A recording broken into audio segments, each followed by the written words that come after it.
Hey everyone, I'm excited to introduce you today to PlayMaker software, the sports sponsorship solution helping brands and rights holders maximize their sponsorships. Over $100 billion are spent annually by brands on sponsorship fees to teams and leagues, and even more money is spent on the marketing partnerships because for every dollar spent on a sponsorship fee, an additional dollar is spent bringing that partnership to life. Take my beautiful Budweiser sign, for example. Whereas you see a very crisp and refreshing beer, I see 70 emails between me, the creative agency, and the Yankees on timelines, specs, design guides, and not approved, not approved, not approved from the Yankees because the white was too white. I see a dozen Excels, each slightly different than the next, because there's no way to know which is the most updated version. For me, it's invoices stacking one on top of the other from both the creative agency and the signage company on both the overtime and expedited service fees. So the next time you go to a stadium and you see a logo on a sign, no, it didn't just magically appear. Taking a step back, over $15 billion are wasted annually by unused assets like the signage, but even more dollars are wasted when it comes to just time ineffectively used along with marketing dollars not used correctly. And that's what we at PlayMaker are solving for. We're created a solution to make sure that these transactions are done, get done faster, and brands are getting their money's worth. So taking a look at the sponsorship landscape, this is a rapidly growing industry. Right now, $114 billion are spent on sponsorship fees annually, and that is growing at a 9% CAGR. By 2030, that will be just shy of $200 billion. And this is driven by a myriad of factors, including new and emerging leagues like the TGL and Unrivaled, along with brands realizing that live sports and entertainment is one of the best ways to reach fans. So you can see Poppy made a big splash this year when they made their debut into sports partnerships with the Lakers. So what's the problem? Problem is this: $31 billion are wasted by unused assets, unused inventory, and ineffective marketing spend. And this really comes down to two key reasons. The first is time wasted on manual tasks, such as, speaking from experience, reading through 28 different NFL contracts, over 50 pages each, and typing up each individual deal point and asset in Excel. And then there's also poor collaboration, creating a diffusion of responsibility and lack of visibility, where am I supposed to do something? Is it my colleague? Is it my brand partner? Is it my team partner? Making it so things get done twice or not at all. That's where we come in. We've created a way to have smarter sports sponsorships with AI automation from deal creation to execution. So talking through just a few of our key features, the first is contract extraction in seconds. Before, I just mentioned the experience I had when I had to read through all of our contracts and type up the individual deal points in Excel. Now, people can do that in seconds. You just drag and drop your contract into PlayMaker, and we pull out the most relevant information from name, exclusivity, the different deal points, etc. Next is knowing your deals instantly. Never again does someone have to go through and sort through legalese to figure out what's my force majeure or what's my exclusivity level, nor do they have to go and look at their emails or call their colleagues and say, hey, like, where are we at on our social post for this MLB deal? Do we even have social posts? You can ask any question into Ask PlayMaker, and we'll give you your answer right away. And then also optimizing your deal proposal. With inventory management, we'll make sure that it's updated in real time, so everyone knows what's available, what's not available. But even taking that a step further, we're removing the need for institutional knowledge on what looks like a good deal, because all you have to do is put in your goal revenue, your goal profit margin, and what the objective of the brand with which you're negotiating with is. And then we'll assess thousands of different potential combinations of a good deal and provide you the most optimized solution, giving your team more time to focus on the strategy. So I'll show you, I just talked through some of the key items. I'll just show you briefly some aspects of the PlayMaker software. So this is contract extraction. You could see, pull out the different deal points, taking you to a page where you can see everything happening at once. You can also collaborate on approvals for creative, signage, etc., both internally and externally. Then, specifically for rights holders, we have inventory management. This is what I mentioned before with just putting in a few inputs to get the best deal that can then be exported as a term sheet, as approved by the legal team, or for internal review. Then, with Ask PlayMaker, you can be driving with your boss in the car, or you can be with your partner, and you're like, shoot, I don't know this thing about my deal. You can ask, have your answer right away. No more panicked emails, no more panically looking through your desktop to say, okay, where did I keep that contract? So here I asked about social posts, gives me my response right away. Yeah, that's PlayMaker. That last thing was also an automated to-do list. So we're providing you smart recommendations based on both your contractual information along with your execution on what actually needs to get done that day. As for market, this is a $10 billion market with an opportunity to grow into $26 billion. So we're in phase 1 right now with automating sponsorship execution for both brands and rights holders. However, our vision is to be the global biggest marketing sponsorship database and exchange. For our revenue model, we're focused on both B2B with brands and rights holders, with our deal partners being different leagues, brands, teams. So if anyone in here is like one of the logos here, please come talk to me after this. And we started this company only 6 months ago, and we already have over 100% month-over-month revenue growth. And don't take my word for it. These are a couple quotes from our partners.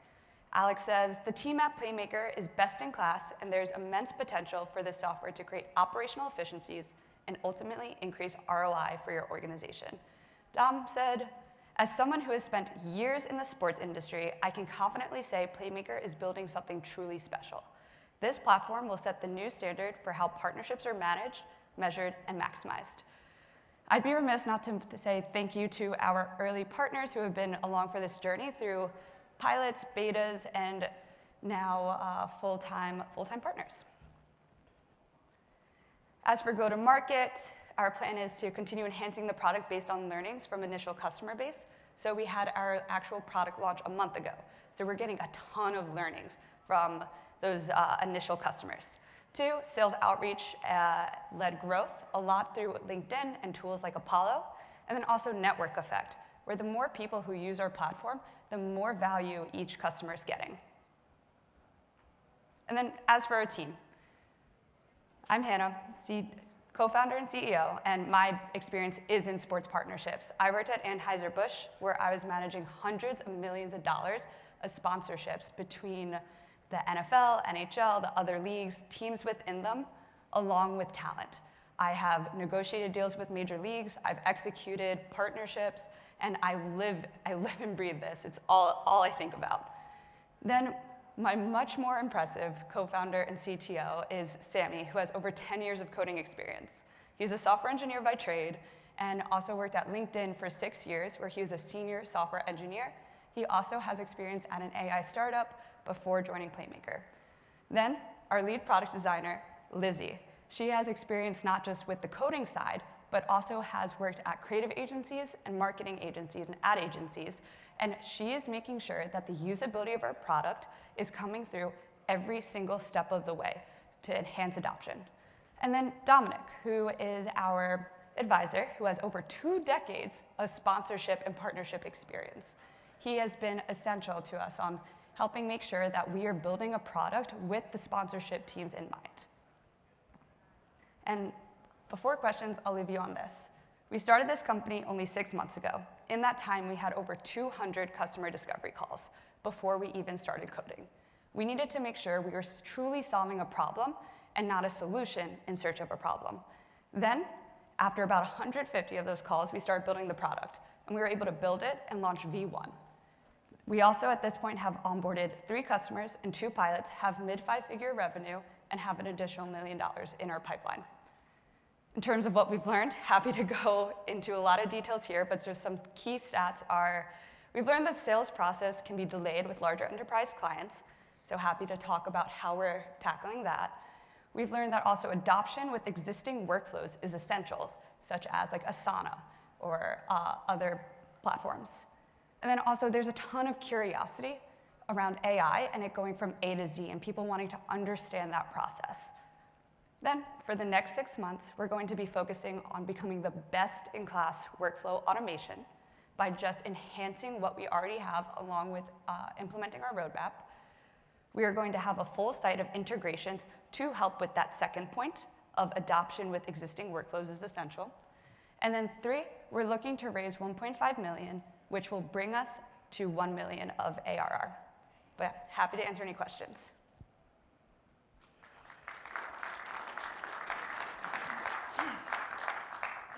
Thank you so much, and you set the problem up so well. 31 billion in unused assets is a lot of waste. I have a quick question on the differentiation, particularly with all the AI legal tech out there, and the contract extraction seems less differentiated in terms of, and maybe you can tell me how you're 10x better than the Harveys or incumbents, AI incumbents of the world. But what I do think maybe the differentiation is the optimizing of deal proposals. Where are you getting that data? Are you benchmarking kind of a competitor set for specific brands to optimize around? Yeah, so awesome questions. Let's start with the deal creation optimization. So it's not on here because it's not announced yet, but we're working very closely with an MLB team on getting that optimization algorithm great while also working with our existing partners. So Sammy, my CTO and co-founder, who's over there in the 5th row, thanks Sammy, he was almost a math major too, so he's built this optimization algorithm based on our knowledge of partnerships along with those 200 customer discovery calls. Now in practice, we're executing that through our current customer base along with that MLB partnership on testing to make sure it's tweaked perfectly. This is the type of thing that we'll definitely look to get trademarks, along with we'll continue to enhance it as we get more feedback. In terms of contract extraction, a lot of our existing competitors, they fall into 2 buckets. One are either general solutions, like if someone says, okay, we just use Excel, and then there's also the other solutions like core software. Core software does not have any automation or contract extraction. Everyone still has to type up each individual deal point in their software. Same with Track, same with Sponsor CX. Definitely the same with Google Sheets and Excel. So this has been a point of differentiation, especially since as we build out the backend, a lot of competitors use what's referred to, this is the technical term, vibe check, instead of an eval. Whereas we're doing eval on the backend data point to ensure that we have the best extraction methodology out there.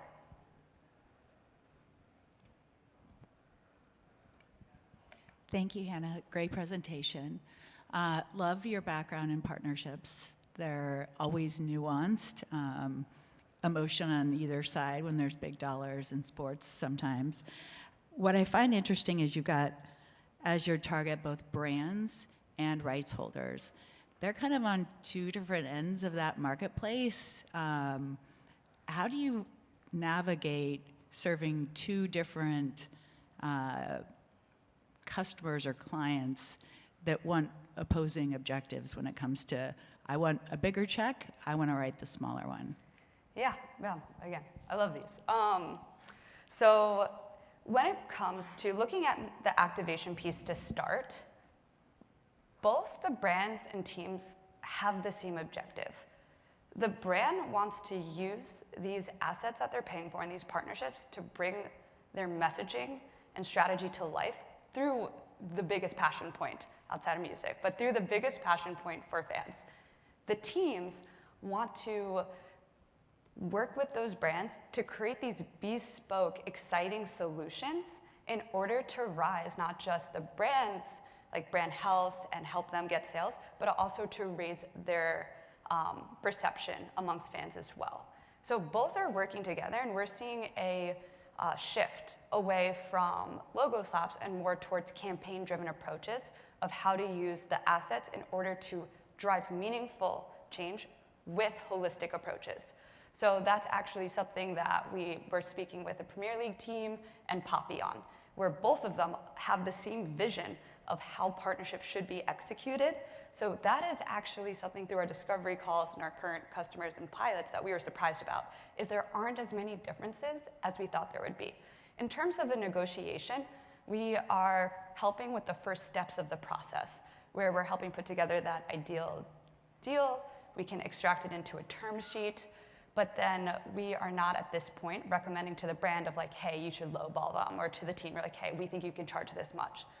Going forward, as we become the biggest data repository in sports partnerships, we'll be able to use that knowledge to help. So for example, for teams, say, hey, a bunch of other MLB teams in this area have this as an asset. You should add it too so you could sell it. And then for brands, make sure that they're also protected, especially if they're new on the scene, while also making sure that they're getting potentially the best deal possible. But as of right now, we haven't found that we are, playing both sides in a bad way.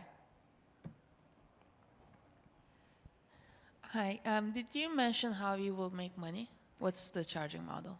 Yeah, so we're looking to do an enterprise charging amount. Right now, with just 3 clients and 2 pilots, we have mid 5-figure revenue, and that's with sweetheart deals based on being early customers. Eventually, we are looking to charge around $125,000 per brand. There are about 80,000 brands in the area, which will bring us to that $10 billion market size. And yeah, then with the other tranches will be different take rates based on efficiencies we provide for them for both brands and teams. But in terms of scalability, more of the money is going to come from the brand side because there are just more and they have larger spending power versus the teams.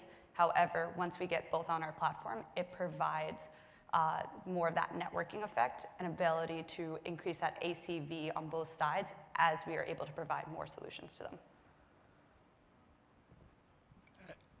As you grow your client base and your data repository grows, how do you navigate that on both sides? Like they may be competing for the same opportunities.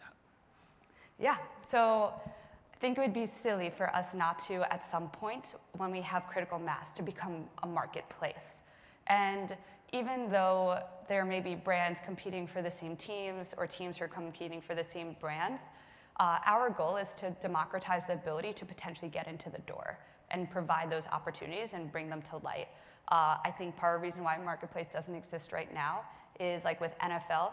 The NFL doesn't want a random brand coming in to partner with them and potentially hurting their IP. And for the brands spending tens of millions of dollars to be an official NFL partner, they don't want mom and pop shop coming in spending like a couple thousand and saying like, oh great, like now this person has a sign that I could have had. So we're looking to create a more exclusive marketplace where like existing clients can buy, sell, and swap amongst each other and with those partners. But then to answer your actual question of how do we go things when people are competing, I feel like that's the beauty of capitalism.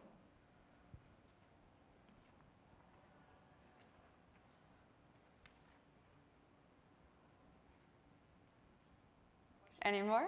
Could do this all day. Yeah, thank you.